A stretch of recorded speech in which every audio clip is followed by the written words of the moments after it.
All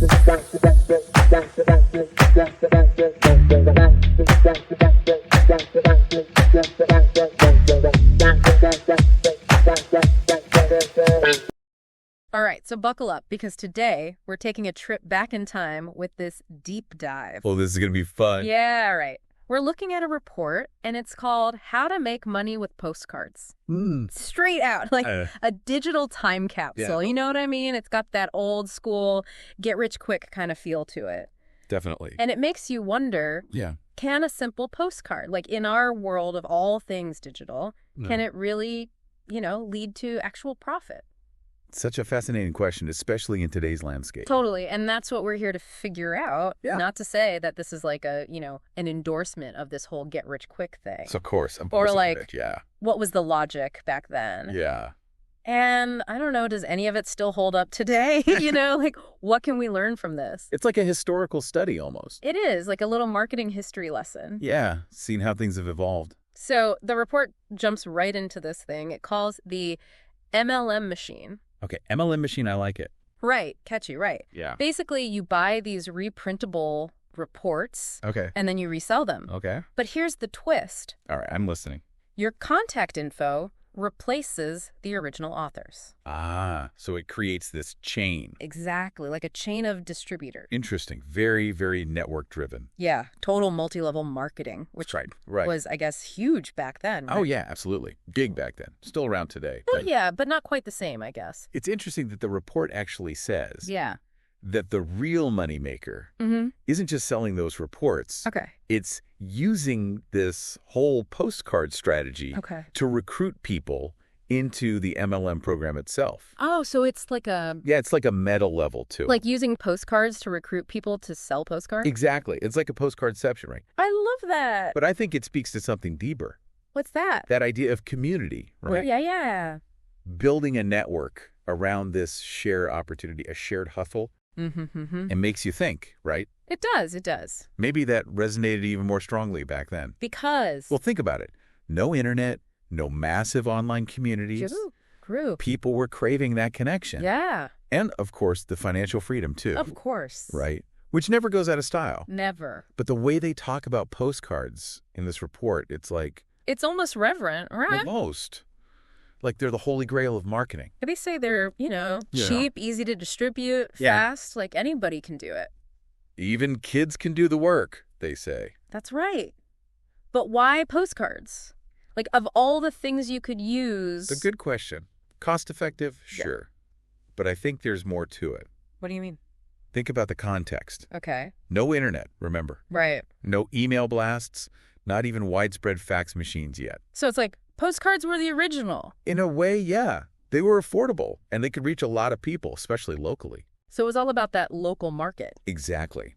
Tapping into an audience that wasn't completely bombarded with marketing messages yet. Like a blank slate, almost. Sort of, yeah. It's fascinating. It is. And they don't just stop at suggesting postcards? Oh, no. What else do they suggest? They have this whole strategy. Lay it on me. No postage needed, they call it. No postage? How's that work? Well, this is where it gets interesting.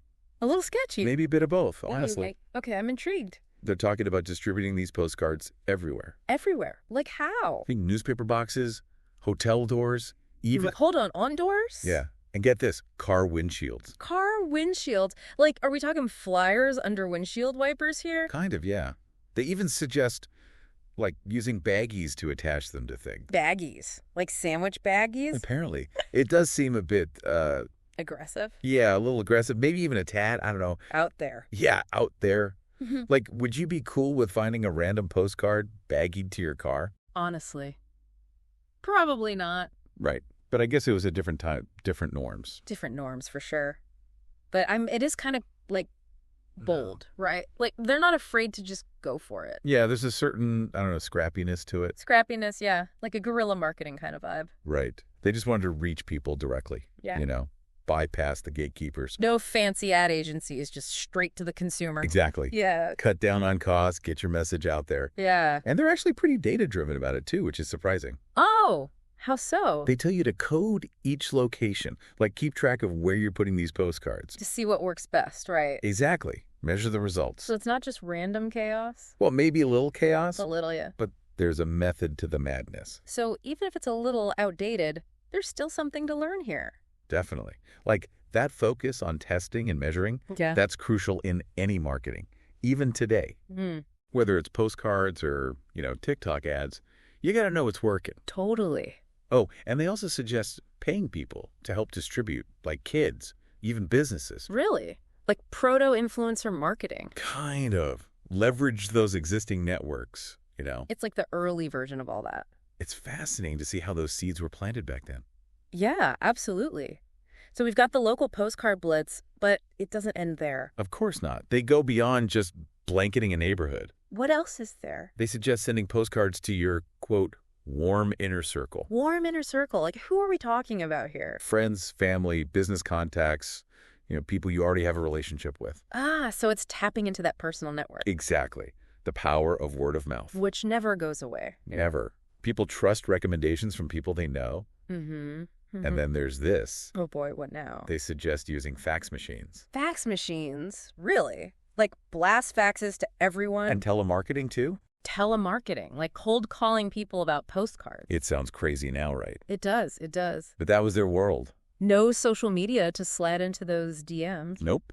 You had to be resourceful. Use what you got. Exactly. It's a good reminder that good marketing often comes down to just that, being resourceful. Finding a way no matter what. Exactly. It makes you appreciate how easy we have it today, in some ways. In some ways, definitely. But it also makes you wonder, were those methods even effective back then? Or was it all just hype? Right. Was it a genuine strategy or just selling a dream? That's the million-dollar question. It is, and it's what makes this deep dive so fascinating, Absolutely. We're not just looking at outdated tactics, we're looking at the evolution of ideas. And seeing what still applies today. Right. Because the principles of marketing, they haven't really changed that much. It's just the tools that have evolved. Exactly. And maybe, just maybe, there's something to be said for going back to basics sometimes. Like back to the postcard. Who knows?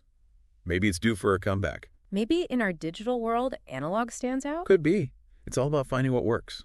And maybe having a little fun along the way. Always. So we've got the local postcard drops, the personal networks, even fax machines. But they don't stop there. No. They suggest going after, like, big companies, organizations, anyone with a big membership base. Oh, God, I'm sorry. Right. They're talking about cable companies, manufacturers, unions, even, like, churches and schools. It's all about finding those existing distribution networks, right? Yeah. Tapping into an audience that's already there. Like piggybacking on someone else's reach. Exactly. It's an interesting concept, right? It is. And it's not that different from what we see today. True. Very true. Like influencer marketing, for example. Partnering with people who already have a following. Absolutely. Yeah. Or those affiliate marketing programs. Yeah. Where you incentivize others to promote your product. It's all about leveraging those existing networks, no matter the platform.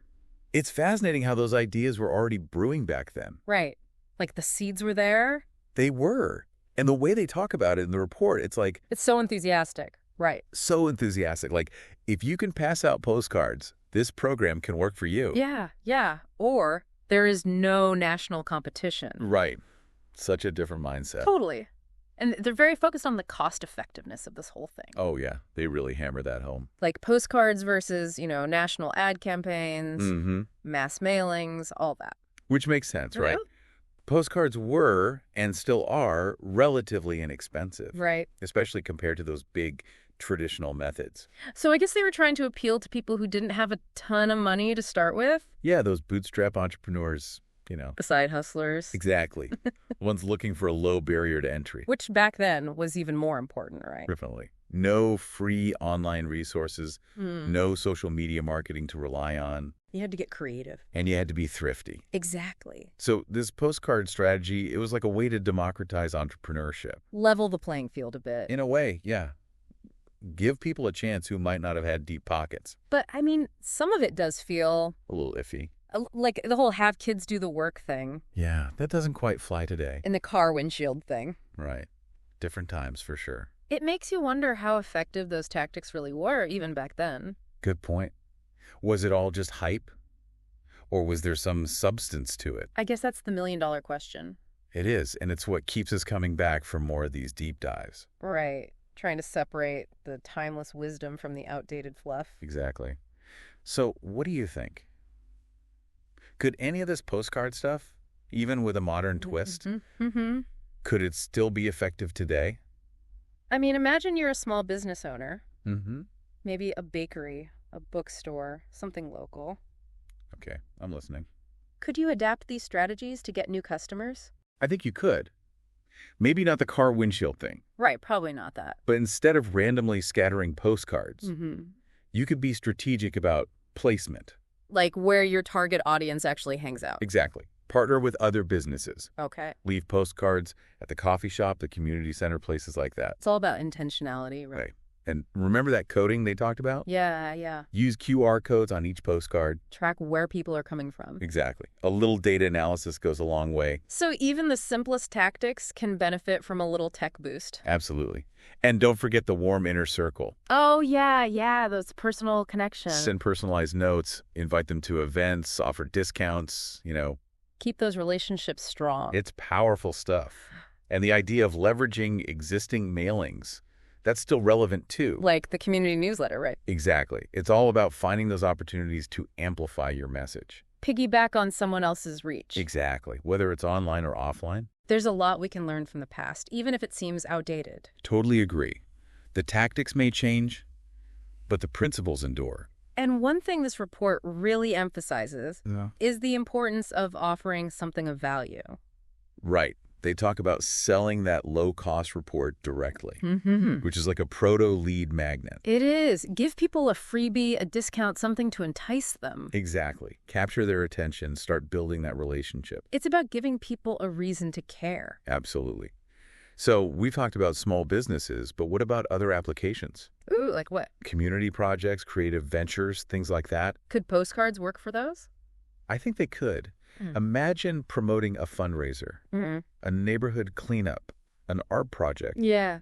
That tangibility, that personal touch, it can really stand out. Especially in a world of digital overload. Exactly. It's a way to cut through the noise. I love that idea. So simple, yet so effective.